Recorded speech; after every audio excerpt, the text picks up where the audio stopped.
Welcome back. We're on part two of episode 74 of Smack Talk, and that means that it's time for the hot tags. And we have three that we're going to do this week, two huge ones and one that isn't really as much of a big of a deal.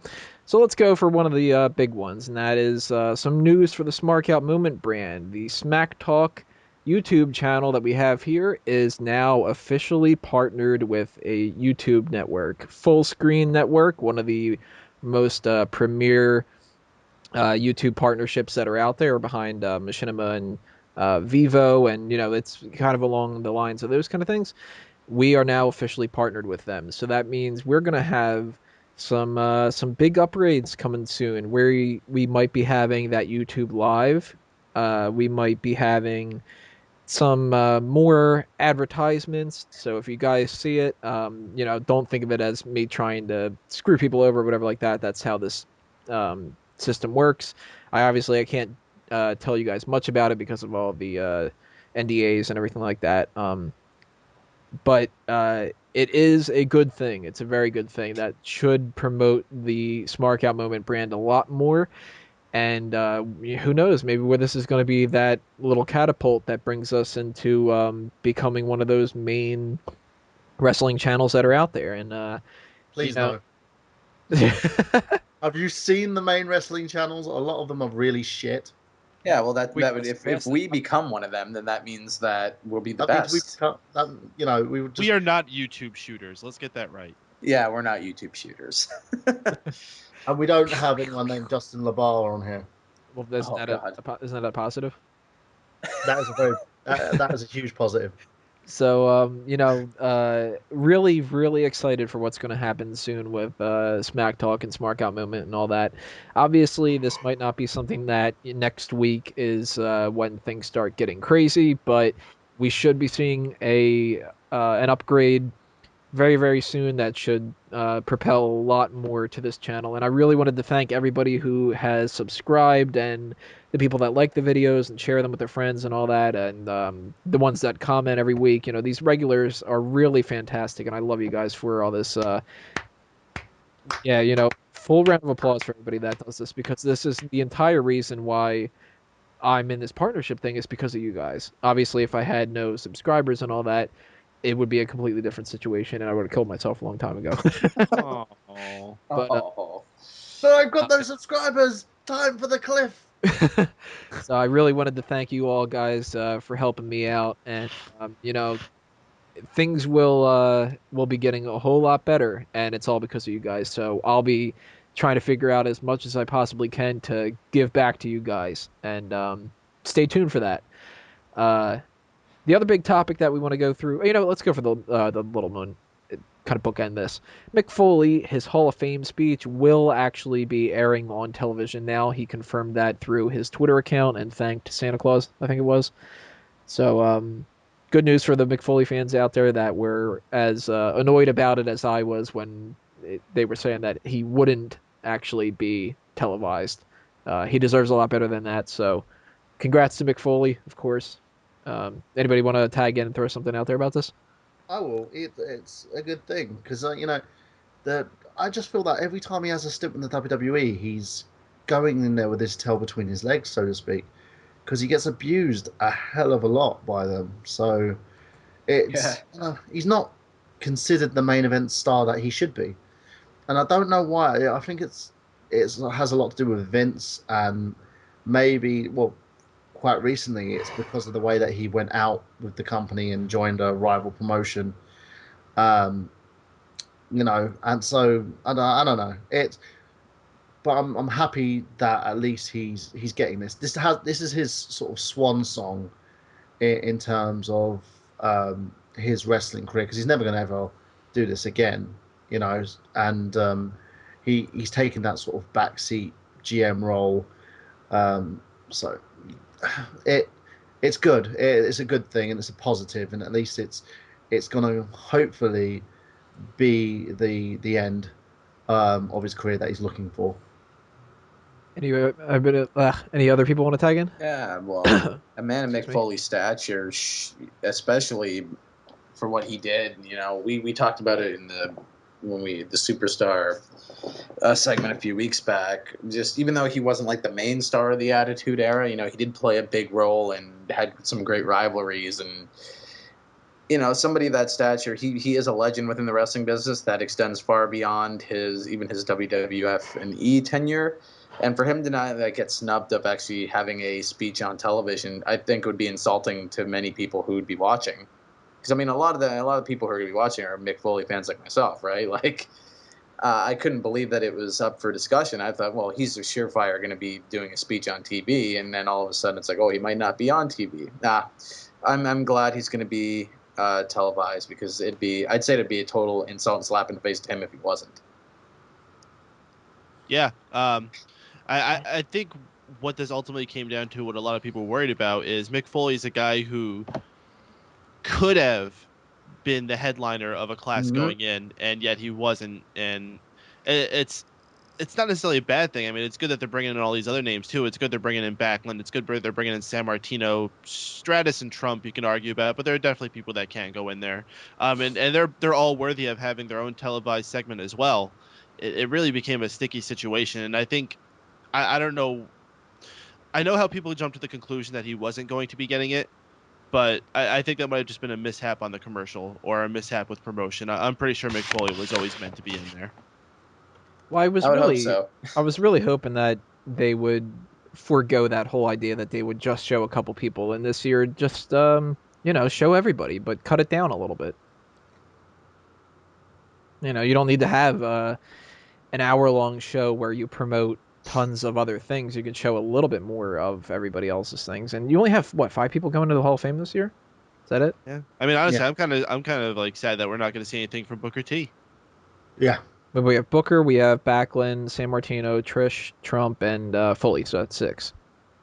So I mean, the 6 of them, you could do some kind of like a you could fit all 6 in an hour if you edit it down, and still give people the opportunity that they buy the DVD to get the full thing, and have them ramble on and on and on and on and on, and the stuff that the big fans really want to see. Mm-hmm. Because I mean, obviously, I'm going to check out the full thing whenever I can, and I might not even watch the edited version on TV, because the past few years, what they've done has been relatively pointless. I mean, it's tough. I mean, they got a lot more going into that than you think. I mean, they always had those videos that they play, which are usually anywhere from 3 to 5 minutes long. Then they had the person who's doing the induction speech has got to go up there and talk, and then you have the inductee themselves. Mm-hmm. I mean, when you think about it, with all 3 of those things, it is kind of tough to fit all those people into a show on TV. That's a good point. I just think that they need to focus on everybody. Like as Tony said, it's not. I know it's difficult, but in the same sense, I don't really want to hear Bruno Sammartino ramble on about how great it is to be in the Hall of Fame when he doesn't mean it. And have someone like Foley just take a back seat to him. That's just me. And I know me and Mike have had discussions about my Bruno hate, but I don't believe that Bruno even cares that he's in the Hall of Fame.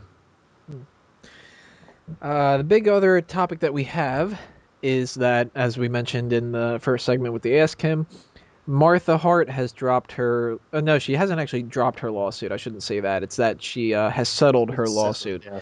And we obviously don't know what the settlement is, but does it really matter? The whole point is going to be that we might actually get Owen Hart in the Hall of Fame next year, or the year afterward, or it's now a possibility as opposed to before, when everybody just kept saying, well, Owen Hart's not going to go in there because of the whole legal situation and all that. So everybody should be looking forward to it. I hope that we get a stellar Hall of Fame next year, and as we mentioned a little bit on the Wrestling with the Past special edition of the last episode, I would be perfectly fine with them including British Bulldog and Jim the Anvil Neidhart, and possibly Brian Pillman, in an induction next year for the Hart Foundation. They seem to be doing that kind of thing with the Four Horsemen, and the talk that DX might go in. I really hope that that's not the case, but if they do have like a Hart Foundation thing, you got to figure British Bulldog, Brian Pillman, Owen Hart, the 3 of them are already posthumous inductions. So you might as well have Bret Hart go ahead and either do the induction for them, and Jim the Anvil Neidhart maybe accept it, or you can have maybe Brett accept on behalf of them, and I don't know, but I think that that would be a good way of accomplishing that next year. And And that's probably one or two ways how Anvil and Bulldog are gonna probably get themselves in the Hall of Fame, because I don't see them getting in as single stars at all. right, Coco Beware did, so So who knows is basically what yeah, you're saying. Maybe. yeah. I think they're completely Hall of Fame worthy. No, they're Hall of Fame worthy, but I don't believe they've had a stellar singles career as to actually being included as single stars in the Hall of Fame. Oh, they're going to run out of names sooner or later. Yeah, but Pillman, I think he should go in on his own because he's a polarizing character. Always has been. He sort of set the bar extremely high in terms of what he did in WCW, ECW, and also the WWE. In terms of Owen, again, I wouldn't mind having him sort of as a group induction. As a single star, I I hate to say this, and I know a lot of people are gonna probably bastardize me for this, or chastise me for this.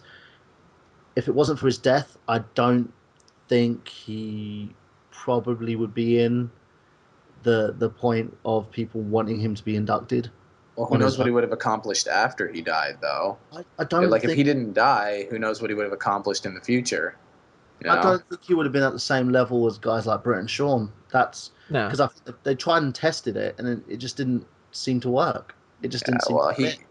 he could have made like a Jericho or well, not as successful as Triple H, but Triple H before, maybe marrying Stephanie, or like the We Jericho did or Ben debate this last or week, Guerrero by or the way. Benoit level, like maybe one or two world titles. yeah, Yeah, we kind of most. delved into Yeah, this a lot in yeah. the past episode. But Okay, is I'll any just say this much. First off, as far as inducting the Hart Foundation, you were saying who should put them in. I think a great person to induct the Hart Foundation would be Stone Cold Steve Austin. I He mean, he feuded had with them. notable feuds with just about every single person in there, both Yeah, as a faction and as singles. Um, 97. and as far as this whole situation, I think one man can put it very eloquently. The great Ted DiBiase. Everybody's got a price. that's a good point. We don't know obviously what that price was or what kind of settlement happened, but does anybody else want to tag in for this? Jester, Braden, Burhan? I, I think it's if it does happen, it will feel like a long time coming. Like a lot of people have been wanting him to go in the Hall of Fame. They're like, he's never going to go in. His wife, this, that, and the other. When he does, it'll be a pretty good feel-good moment for a lot of fans who've wanted it for a long time. And I really do agree with your idea, Tony, that maybe the Hart Foundation is the best way to kind of, you know, birds with the stone sort of deal. Get a Yeah, bunch of yeah, get a bunch of good names who might not have been the biggest, single stars, but they were huge as like a faction, and they're definitely deserving. yeah, of course. I think each member of the foundation are very much so deserving in regards to being in the Hall of Fame. But as I said, I'm glad that she's finally caved. I think Brett probably had a lot to do with it because I know they were offering her figures and she just turned them down at every single point. I don't know what changed. I don't know what changed her mind.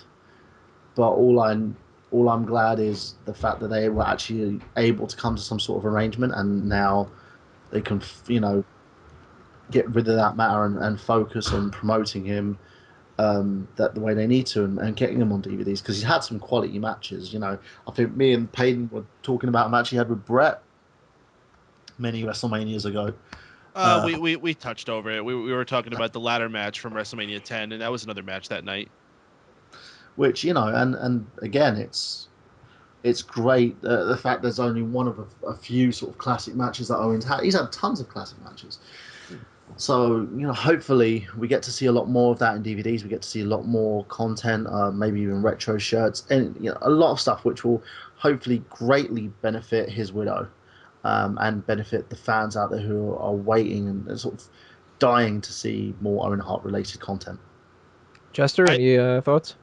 Yeah, it doesn't really affect me personally. I didn't grow up watching Owen. But I do think it's a positive thing if he does go in the Hall of Fame. I know a lot of people are really excited about that. People who did get to see him, and there's absolutely no negatives to it. It's definitely a good thing. Just I don't have a lot to say about it. I don't know a lot about Owen. I didn't watch a lot of wrestling back then, so but I acknowledge that it's a very good thing for the WWE and for his family. And Peyton, do you have another thing to say? I was gonna say that I hope if they start doing things to promote him, that they use that mashup of his theme and the Space Jam theme. The one that I posted on Facebook earlier. Yeah, the one that you posted in the the Smack Talk group. Yeah, go ahead and Google that, everybody. There's what is it called?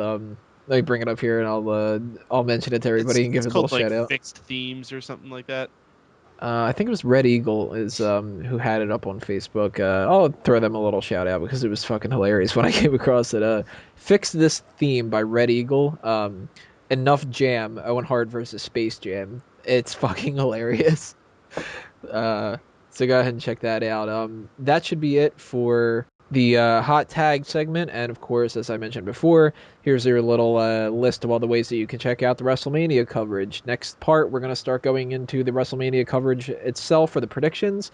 And I think the first one we're going to be talking about is going to be the mixed tag match, because we're not going to go with the pre-show because it shouldn't be the pre-show, and we're going to go with what should have been instead. Next part, we're going to talk about Bella Twins, Cody Rhodes, and Damian Sandow against Brodus Clay, Tensai, and the Funkadactyls.